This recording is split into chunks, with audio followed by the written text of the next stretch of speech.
Hey everyone, so a while back I did a video about using diatomaceous earth to treat chicken mites, and yeah, that did the trick for me until I rescued a few chickens from some friends who were moving, and they just have such huge amounts of feathers and plumage and such.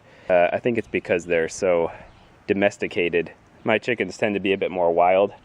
My chickens have survived generation after generation of foxes and hawks and other predators, and they're really good rangers, and they don't tend to collect mites that much, but those 4 birds I picked up collect mites like nothing I've ever seen. So, had to up my game. Sulfur powder. You can see this was 20 pounds.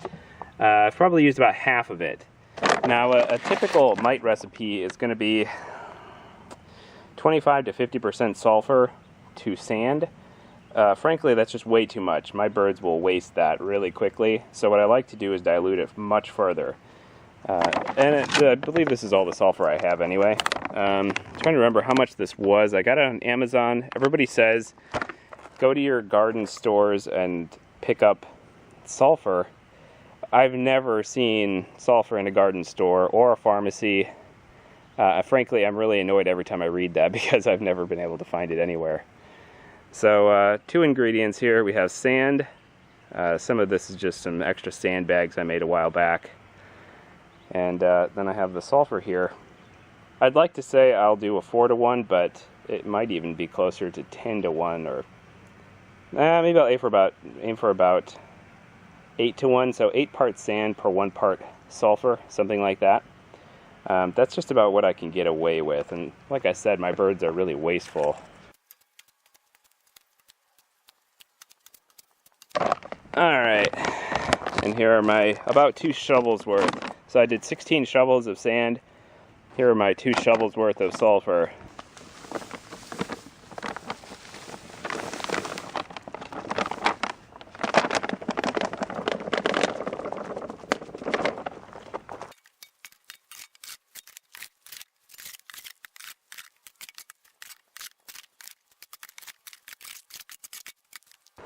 Alright, so that's pretty well mixed. A few notes about sulfur.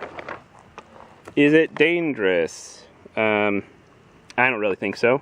The most dangerous thing about sulfur is if you get it hot enough, it releases a toxic gas. So you definitely don't want to get this stuff hot. The other thing is, derived from elemental sulfur. It doesn't say on here offhand if this is food grade or USP grade. So I'm going to go ahead and do some research, and I'll post in the description of this video some links where you can get some food grade, USP grade sulfur. That way you're not worried about your chickens eating it, because I guarantee this will be imparted in the eggs to some extent. If nothing else, on the exterior, the eggs will start to smell a little more sulfury. Does it stink? I don't mind the smell of sulfur. It smells like fireworks. It's not a big deal. If you get it on your clothes or your hands, will it smell? Yeah, it'll go with you. But it's not gonna last forever. It's not that big of a deal, and it's not like you'll smell like rotting eggs. You'll smell just a little bit sort of firework-like. How can you tell if your chickens have mites if you are not a experienced chicken keeper? Let me see if I can get a close-up. Usually you'll see some damage to their combs, some black spots.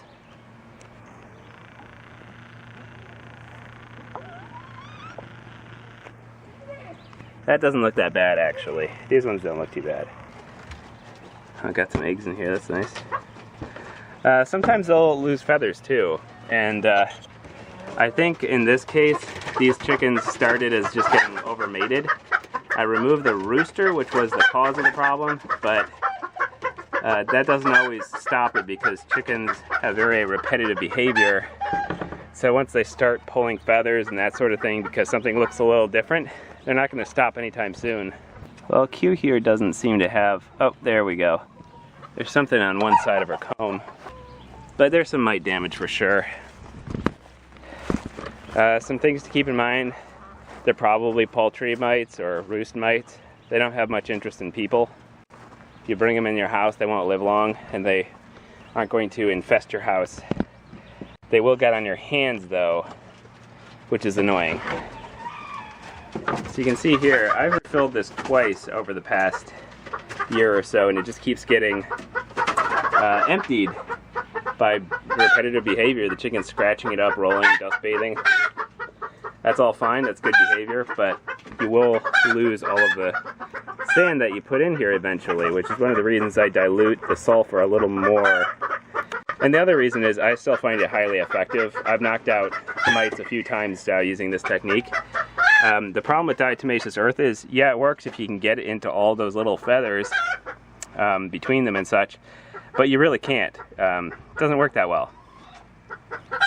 And so for a minor infestation, you hit the roost and you hit some other areas, you hit the birds a little and it goes away, but sulfur works way better, I've found, after trying it a few times. And just a misconception, I get this in the comments. My vet says don't use diatomaceous earth, blah blah blah, it's so bad for you. You can actually breathe the stuff in a lot better than almost any other silica, because the crystalline silica content is like 0.03%. Now compare that to sand, which is basically pure crystal silica. So don't tell me sand is better than diatomaceous earth. If you're using sand, I mean this sand right here, it's pure crystalline silica. It's all bad. It's all abrasive. It's way worse than diatomaceous earth. People don't seem to understand the basic physics behind this stuff. And then, you know, I heard in an article, or my vet, or this or that, there's no reason sand would be any safer than diatomaceous earth. Diatomaceous earth is ground very finely, but the crystalline silica content is so tiny compared to sand. And I've used sand as litter long enough, I can easily verify. You just have to just go in your coop, if you have a walk-in coop with sand, and go clean it up a little bit, and you're going to find that it's full in the air. I mean, you can smell it. There's so much you can just smell the silica in the air. I would be much more concerned about that than diatomaceous earth. So, you know, just a bit of a reality check there for all the people who seem to think it's some kind of hazard.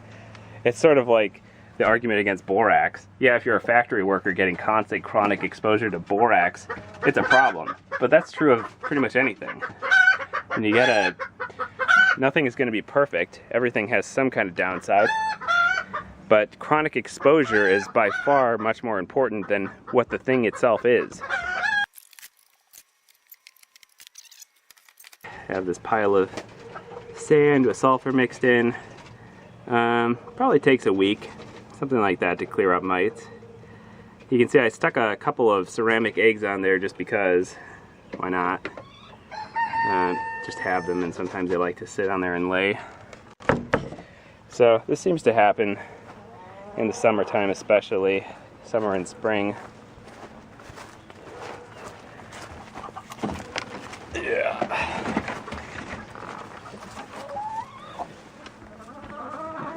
Just grabbing an egg from under here. If you're wondering about my Coop tractor design, I actually did some videos on that way back. It has served me well, but it's still too complex, really, in some ways. I ended up using a larger diameter tire. I think these are 10-inch, maybe larger. That's been helpful. Stinking goats. Had to separate my large rooster over here. He's a pretty interesting fella. I call him Highbird because he looks like a chimera. He gets along so-so. Shy, huh? He's a big bird. It's one of the larger roosters I've had. Anyway, if you're curious about, you know, a dash of a chemical versus a ton, you should check out Cody's Lab, the YouTube channel, because he does stuff like drink cyanide to kind of prove a point. You know, there's plenty of cyanide in certain plant seeds and that sort of thing, and we regularly consume them in some quantity due to imperfect processing. So you have to kind of take everything with a grain of salt when it comes to what's a bad chemical, what's a good chemical. Things aren't really that simple. It's sort of like the narration that there's good and evil in the world. I mean, it'd be nice if things were that black and white, but the world has never been that simple, and it never will. So I hope that you found that helpful, and if you enjoyed that, please subscribe. Probably coming this fall or winter, I'm going to be doing an open source incubator design that's scaled up from some of my previous ones using more off-the-shelf parts. And so stick around for that if you're interested in coming up with a low-cost incubator design. I'm hoping to come in around $100 with everything. And it will be probably 100 or 200 egg incubator with humidity control and automatic turning temperature control. So stay tuned for that. Thanks for sticking with me while I've been kind of wading through this lack of monetization. I don't live on YouTube or anything like that, but just getting a little bit of kickback was nice to put some of the money into the projects that I put on here. So I know I'm nobody's YouTube hero or anything like that, and I don't do this very often, but subscribe if you enjoy the content, because at least if I have over 1,000 subscribers, which I do right now, then I'll get monetized eventually when YouTube bothers to approve my channel. Thanks for watching.